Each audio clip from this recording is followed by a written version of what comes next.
Major step towards reopening the Port of Baltimore after the collapse of the Francis Scott Key Bridge. Overnight, the largest crane on the eastern seaboard arrived on site to help lift debris from the water. It is a huge undertaking. Officials say the section of the bridge trapping the cargo ship Dolly weighs between 3,000 and 4,000 tons. We're also learning more about how one of the survivors of the collapse made it out alive. Chris Van Cleve is in Dundalk, Maryland. Chris, good morning.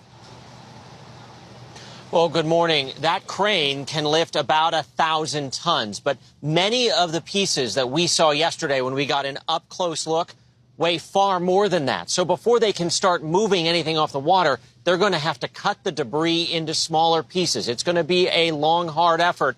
This, as we're learning chilling details of how one of the people survived the collapse of the Key Bridge.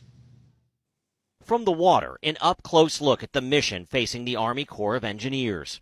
Pictures don't do it justice. So you're looking at a vessel that weighs nearly 95,000 tons that was sailing at about 10 knots when it had its collision with the pier. General Scott Spellman is leading the team in an around-the-clock race to reopen the Port of Baltimore. So you have to cut the bridge up to get it out of here?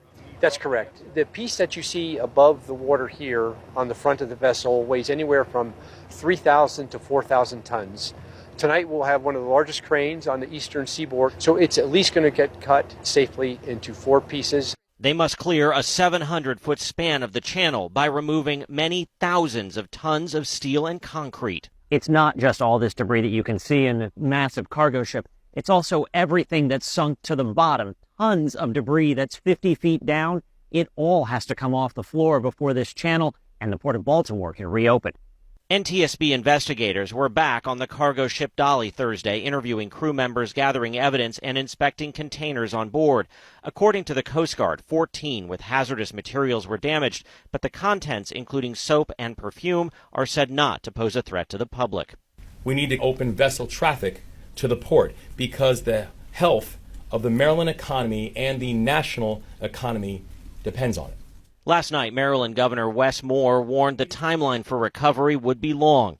Earlier, he appeared at the Baltimore Orioles opening day game, where fans unfurled a replica of the flag that inspired Francis Scott Key to write the Star-Spangled Banner.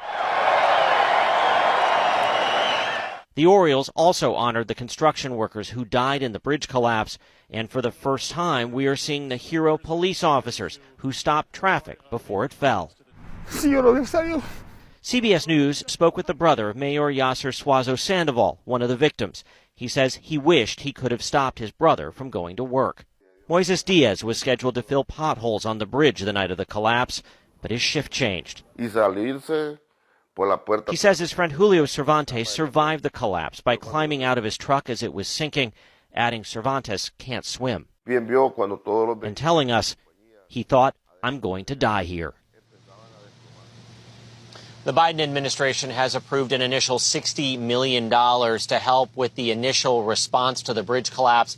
Obviously, the effort will cost much, much more than that. The Army Corps of Engineers is not prepared yet to talk about a timeline for clearing the channel, in part because the job is so substantial. Why does everything have to be cleared out, everything off the bottom of that channel? It's because there's only 12 to 18 inches of clearance between the bottom of the channel and the hull of a cargo ship loaded down with containers.